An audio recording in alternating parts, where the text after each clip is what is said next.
രാത്രിയുടെ മറവിലും മറ്റുമായി കട്ടപ്പന നഗരസഭയുടെ വിവിധ മേഖലകളിൽ മാലിന്യം നിക്ഷേപിക്കുന്നവർ ജാഗ്രത.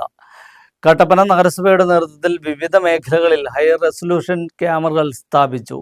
സ്ഥിരമായി മാലിന്യ നിക്ഷേപം നടക്കുന്ന മേഖലകൾ കേന്ദ്രീകരിച്ചാണ് ഇപ്പോൾ ക്യാമറകൾ സ്ഥാപിച്ചിരിക്കുന്നത്. കട്ടപ്പന നഗരസഭയുടെ വിവിധ മേഖലകളിൽ മാലിന്യ നിക്ഷേപം വ്യാപകമായതോടെയാണ് നഗരസഭയുടെ നേതൃത്വത്തിൽ വിവിധ മേഖലകളിൽ ഹൈ റെസൊല്യൂഷൻ ക്യാമറകൾ സ്ഥാപിക്കുന്നത്. ഇതിനോടകം 9 ഇടങ്ങളിൽ ക്യാമറ സ്ഥാപിച്ചു കഴിഞ്ഞു. AI സാങ്കേതികവിദ്യയോടെ പ്രവർത്തിക്കുന്നതാണ് ക്യാമറകൾ. ദൃശ്യങ്ങൾ അപ്പോൾ തന്നെ കട്ടപ്പന നഗരസഭയിൽ ക്രമീകരിച്ചിരിക്കുന്ന സെർവറിൽ എത്തുകയും ചെയ്യും. ഓരോ ദിവസവും ക്യാമറകളുടെ ദൃശ്യങ്ങൾ നഗരസഭ ആരോഗ്യ വിഭാഗത്തിന്റെ നേതൃത്വത്തിൽ പരിശോധിക്കുകയും ചെയ്യും.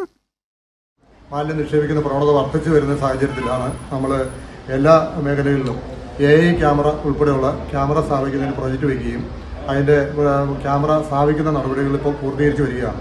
ഇപ്പോൾ നമ്മുടെ നഗരത്തിൻ്റെ 9 ഭാഗങ്ങളിലാണ് ഇപ്പോൾ ക്യാമറ സ്ഥാപിക്കുന്നത്. അതിൽ 2 എണ്ണം AI ക്യാമറയാണ്. അപ്പോൾ AI ക്യാമറ അതിൻ്റെ നടപടിക്രമങ്ങൾ ഏതാണ്ട് പൂർത്തീകരിച്ച് വരുന്നു. ഈ മാസത്തിൽ തന്നെ ക്യാമറ വയ്ക്കുമെന്ന് നമ്മൾ പ്രതീക്ഷിക്കാം. അതിന്റെ ദൃശ്യങ്ങൾ എവിടെയാണ്? ദൃശ്യങ്ങൾ നമ്മൾ ഇവിടെ നഗരസഭയിലിരുന്ന് നമുക്ക് ലഭിക്കുന്നു.